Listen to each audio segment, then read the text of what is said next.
What's up, everybody? Welcome back to the Mindset Mogul podcast. We're your hosts, Josh Jacobs and Bradley Mora, and we are back today with another episode for you. If you're watching the video version, I apologize if I blink a ton. My eyes are burning like a MF right now. I don't know why, but I am happy to be back again today. Grateful to be here with you, Brad. How are you feeling today, brother? Feeling better than yesterday, and definitely grateful for that. Woke up, really leaned into the gratitude practice this morning, and every time I do it, it's just an absolute reminder that if you want to start your day right, start with one thing or 5 things that you're grateful for. Think about it for 5 minutes, and the entire course of your day will be on such a better trajectory from there. I agree with that. I 100%, as you guys already know, we talk about it all the time, but yeah, today we have a Q&A for you. We have a question from Amy. I just want to say real quick before we dive in, if you guys get value from this episode, if you're watching on YouTube, please subscribe, leave a comment with your question if you want it answered. You can send that question into support@mindsetmogul.com. If you are listening on Apple, Spotify, Google, one of those platforms, please leave us a 5-star review and follow the show. If you do not get value from this, you can dislike it. We still appreciate the engagement. So thank you so much. All right, without further ado, let's jump in. So we have a question from Amy. Hi, Josh and Brad. I know what I need to do to achieve my goals, but I'm a big procrastinator. I've heard you guys talk about the different types of procrastination before and would love to hear you touch on some tips to stop procrastinating. Amy, thank you so much for your question. Appreciate it. I think I know I have a lot to talk about when it comes to procrastination. So, Brad, maybe jump in and let's talk a little bit about what types of procrastination there are, or just in general, like what would you say is the number one thing that you can do to stop procrastinating? All right, so I think we had a couple different things to unpack there. So I think there are different types of procrastination. I think there are things that people don't want to do. They fall into this administrative bucket that you have to do for your job, you have to do for your life. There are things that you're afraid to do. I think procrastination is this tool that people use to not fulfill their potential because they're afraid to actually go make a move on something. And then there are things that are like truly painful. The one that comes to mind for me, Josh, is you and cold showers. I was at Josh's a couple weeks ago when he was just getting into cold showers at the beginning. And we were separate showers, but we were going to shower at the same time. And then I got out of the shower and I went to find that he still was like doing something in the kitchen. And just avoiding the pain of going to do that thing that's procrastination, or using procrastination to avoid going into the cold water. And so procrastination can come in a lot of different flavors, but I think understanding the root cause of what is causing your procrastination is important. You want to name that thing that's keeping you from doing what it is that you're doing, whether it's, that there's pain associated with it, you find it boring, or it's just not something that you want to be doing, or is it something deeper where you're insecure about challenging yourself, you're insecure, or you're a, quote unquote perfectionist about what it is that you want to go pursue, and then you procrastinate because you're afraid of failure. And so work on identifying what is the root cause of that procrastination, because with anything that's challenging in your life and anything that mentally you're trying to unpack and deal with, the more you can recognize what it is, the easier it is to disarm it and work against it. And so no matter what that root cause of the procrastination is, discovering it is a key first step to beating that procrastination on a regular basis. And then I think to build on that, Josh and I talk about this it's a concept that you can use across the board, but it's about figuring out what is the minimum viable action that you can take to move you from procrastination to action. What's the smallest possible thing that you can do to move from a state of inaction to action. And so when you break it down into the smallest piece, and I know that what we've personally found, and Josh, you should tell them about like even the work you were doing this morning, that once you start on something, it is so much easier to keep working on it. But it's just that first moment of inertia that you need to train yourself how to beat. And the smaller you can make that, the smaller the action, type one word on a piece of paper, the better off you're going to be. Yeah, that's extremely true. So I have been a procrastinator for a long time, but I've like to think that I've gotten a lot better at it over the last couple of years. But, you know, one of the things I find myself doing is like one of the things that you just said is, you know, out of boredom, something that you don't want to do. Like I'll have a long to-do list for the day, and I'll have a priority of doing X, Y, or Z. But because I don't want to do X, Y, or Z, I'm doing something else on the to-do list that's a lower priority. Yeah. And that's another form of procrastination, is like doing something with a less priority when you know you should be doing something with a higher priority. And I still find myself doing that all the time. But what I do to combat that is just like Brad said, just what is the minimum viable action? And I'm actually going to give you a couple examples from a macro level and also on a micro level. Like on a macro level, if you guys listen to the show, you've heard me talk about this before. Like I procrastinated on losing weight for 15 years. What was the minimum viable action that I could take to stop procrastinating on that? It was to go and work out for 5 minutes a day. Like anybody can do 5 minutes a day. That was the minimum viable action for me. Anybody can do it. That's what I'm going to do. And eventually that turned into, you know, working out every single day and losing 100 pounds. But like that's on the macro level. It's something I procrastinated on for 15 years. On the micro level, it's like something in work I'm procrastinating on doing for that day. And for example, like scheduling out emails for the day, promotional emails. Like if I don't want to do it, all I have to do is open the email software and open the first email. And as soon as the first email is open, I just know myself from doing this so many times at this point, this exact tactic, that as soon as the first email is open and ready to be drafted and sent, I'm not getting out of that email software until it's done.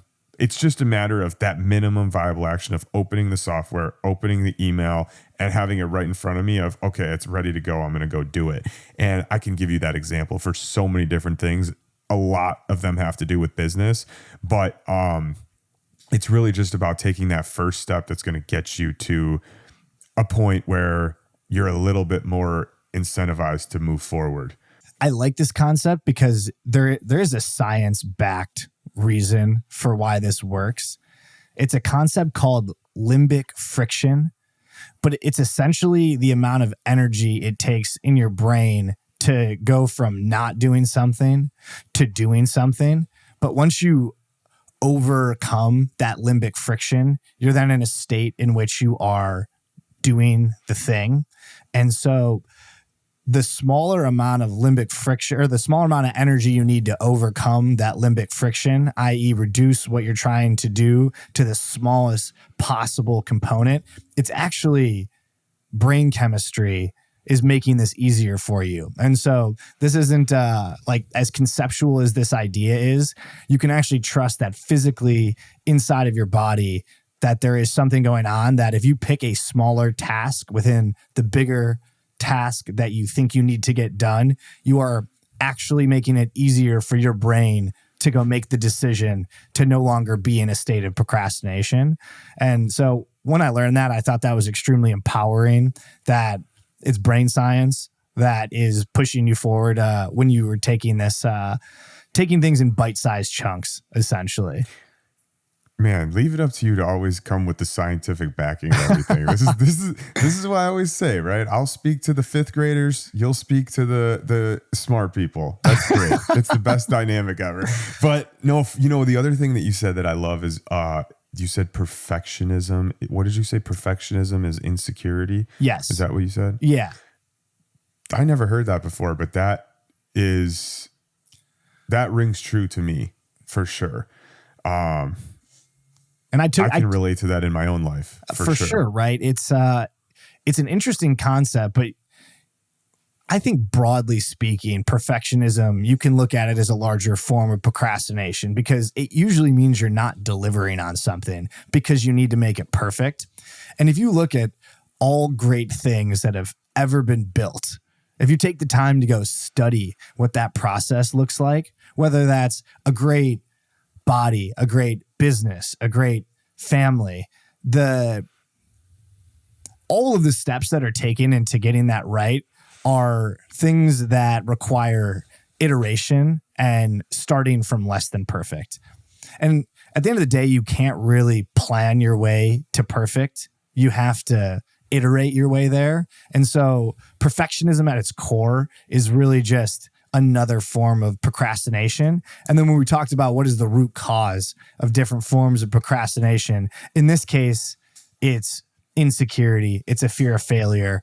And so you've just put this label on yourself and an identity that says, I'm a perfectionist, to really protect yourself from identifying as a failure, which I think that brings, I know there was another point that we want to talk about just in terms of building identity around how can you use identity to be less of the type of person who procrastinates. And just as we're talking about not being a perfectionist, being the hungry learner, being somebody who aspires to do things quickly and fail at them, if you can start to build an identity of that type of person, which is really, said more broadly, someone who biases towards action, like decide what needs to get done and then start making moves towards it and then course correct as you need to.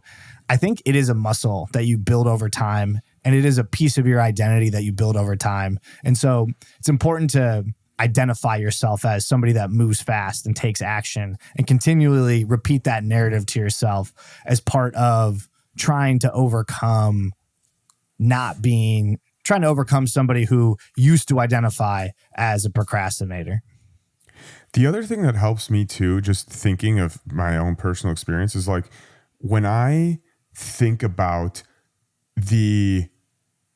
when I think about what I'm doing by procrastinating and what I'm hurting, it incentivizes me to take action. So for example, like if I am procrastinating on working out, or if I'm procrastinating on, starting to eat healthier, if I'm procrastinating on something for business, or if I'm procrastinating on something for the pod or whatever, it's like, I think about, okay, well, if I'm procrastinating on this, it's only going to hurt me because I'm trying to do all these things as fast as possible. And the longer I procrastinate, the longer it's going to take. And the more I'm going against what I'm trying to do.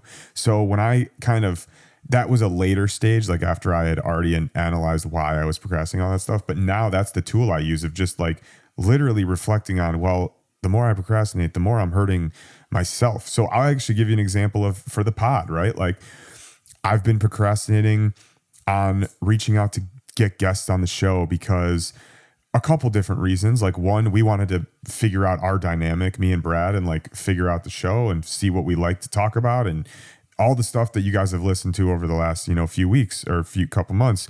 And finally I was like, you know what? The longer that we delay having guests, like the longer we delay a few things. Number one, mixing up the diversity of the types of episodes that we have, because we love to have our accountability episodes, the Q&A episodes. We really want to get into having guest episodes and guest interviews. So number one, we're procrastinating on the diversity we have. Number two, we're procrastinating on the value that we're offering the audience, because I like to think me and Brad can offer a lot of value, but I like to think that the guests we're going to get on can offer a whole lot more value than either one of us can offer. So we're procrastinating on that. We're procrastinating on growing the show. Like as soon as we start getting guests on, the show is going to start growing more, because that's just a natural thing that happens. To be honest, I could keep listing, but the point is, finally, I came to that realization, and yesterday reached out to 5 people and all 5 said yes. Actually 6 people and all 6 said yes. And now we have a bunch of guests lined up for the next 2 weeks. So you guys will start to see some guest shows coming on soon. So I guess my question to you, Brad, would be, what is something, or what are things that you in your own life think you procrastinate on the most? I'd say It's a good question. I can use right now as an example. So I was coming off this weekend where I'm not feeling the best. And honestly, there's a procrastination to pushing myself to go feel good again. Like I know what I need to do in terms of working out, eating the right foods, drinking enough water. In this case, the reason for the procrastination is I don't have the best feeling in my body, which makes me lethargic. And so I don't like already have the feeling that I'm looking to have. And that's creating friction for me actually, ironically, doing the things that I know I need to do to feel good on a regular basis. And so this is just a more macro example of when you're moving from a state of lack of health to a state of health has a high limbic friction. It has a high friction associated with it. The procrastination wall that I'm trying to climb is very real in my own mind. And so I'd say right now, that's the biggest thing. And so it's the taking of the baby steps certainly makes it easier. Going on walks, getting sunlight. Every time I walk by a glass of water, I chug it. Getting like, when we're going to the grocery store, I'm like only having us get like fruits and vegetables right now so that I don't even have the option to feel bad about myself and snack. And so I think that's the biggest example right now. I can certainly point out in things in... It's a good example. Yeah. And this is a very specific, like localized one, as I, prior to feeling bad, had a ton of built momentum so that procrastination wasn't a problem at all. And so just thinking out loud here, but this is something good to recognize that triggers, friction, procrastination, all these things can change over time. And so you need to keep a level of awareness in your life of what are you procrastinating on? And again, why is that happening? So that you can start figuring out what are those bite-sized ways for you to start beating that procrastination to give yourself the momentum where that procrastination becomes less of a problem in your life.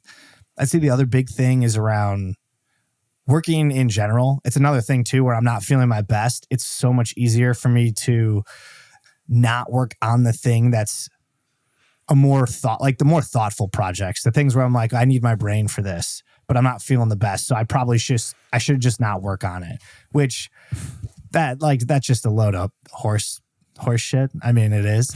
And so same thing goes. It's getting the document open, getting the first one paragraph, do the first paragraph of what it is that needs to get done. And then the rest of it starts to flow.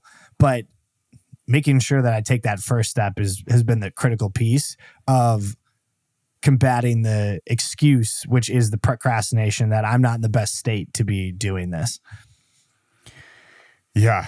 I have totally felt the exact same way before. And, I mean, super recently even. So I think it's interesting. So what you said too, you said that you're not feeling good. So you're procrastinating. So ironically, you're procrastinating on the things that you know will make you feel good. Right. Which is crazy. The tricks our minds play on us. Mm-hmm. It's crazy. It's a testament to how important it is to, or at least maybe not how important it is. How many it's people easier, though?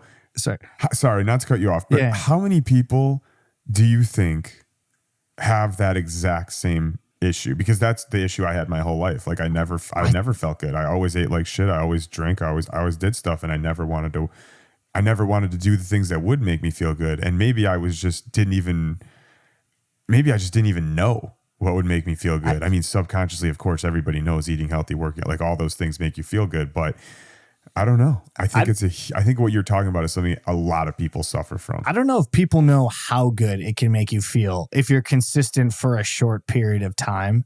And so there's a small transition period where things suck ass. Like I was going to throw up all yesterday's workout, but actually after the workout, I felt much better and my mood was improved, and like the minor depression I was suffering the past couple of days due to chemical imbalance was just washed away. And so it didn't take much, but it took the beating of the procrastination to get there and to do the workout. But I think you said your mind plays tricks on you. I think it's just easy to forget how doing those little things consistently can compound and make you feel good, create the feeling that you are looking for. Whereas when you're in a low energy state caused by whatever number of habits, you are extremely susceptible to listening to yourself tell you that you need more things to basically coddle you. Like, what are you doing when you go for the bag of Doritos? You're coddling yourself. You're trying to feel good right now by eating the chips because it's a quick dopamine hit, and it's the lowest friction step to hypothetically feel better in a moment, even though you actually just feel like more crap afterwards. Even during. You're right. It's easy to forget how good the long-term satisfaction feels versus the instant gratification. It's very easy to fall into things that are instantly gratifying, like skipping the workout and sitting and watching Netflix, or grabbing the bag of Doritos instead of going and making the salad, or whatever that case is. And you just said it perfectly. You're like, yeah, well, you felt better right after the workout. Like, that workout was probably an hour long. It was probably intense. Like, on a term of long-term gratification, we're not talking about like long-term goals. We're just talking about the difference between sitting on the couch and eating Doritos versus going and having an hour long workout or whatever. That instant gratification of having the Doritos would have felt good in the moment, but then an hour later you would have felt like a piece of shit, versus doing the thing that didn't feel good in the moment, and an hour later you felt much better. So, and for the rest of the day, and my sleep was better, and like today I'm feeling better, and I guarantee it was as a function of doing that workout yesterday. Whereas if I would have just kept leaning into the things that my mind is telling me to do, like, how long could this go on for? Years? I know it can, because I've done it before, right? Right. Yeah, exactly. And I guarantee you that stack today's workout and tomorrow's workout, and in 2-3 days, you're going to feel that same momentum again that you felt for the last 3 months or whatever it is. Like, all it takes is a few days to get back into it.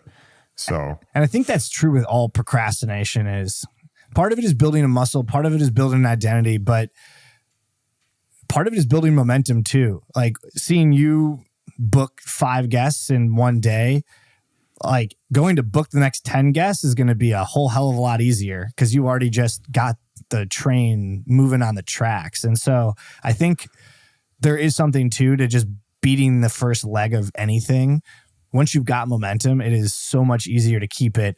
And I view momentum as really just a lack of procrastination, because you just keep doing the things that you know you need to do. All right. I think that was perfect. You'll wrap it up.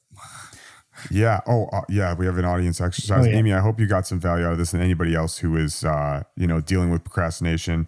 The audience exercise today is extremely simple. Should take you no more than a couple minutes, or even not even a minute, because you already know what the answer is probably. It is to come up with the smallest thing you can do to move towards your goal. What is that minimum viable action that we talked about? Is it opening the software? Is it stepping on the treadmill for 5 minutes? Identify what that is and commit to doing it. And that's it. I think that will be a huge step in the right direction, that little tiny thing. So, if you guys enjoyed today's episode, please subscribe to the YouTube channel. If you have your own question that you want us to answer, you can leave a comment. You can email that into support@mindsetmogul.com, and we will answer for you on the show. So thank you guys so much for listening and watching, and we will see you in the next episode. Thanks. Take care.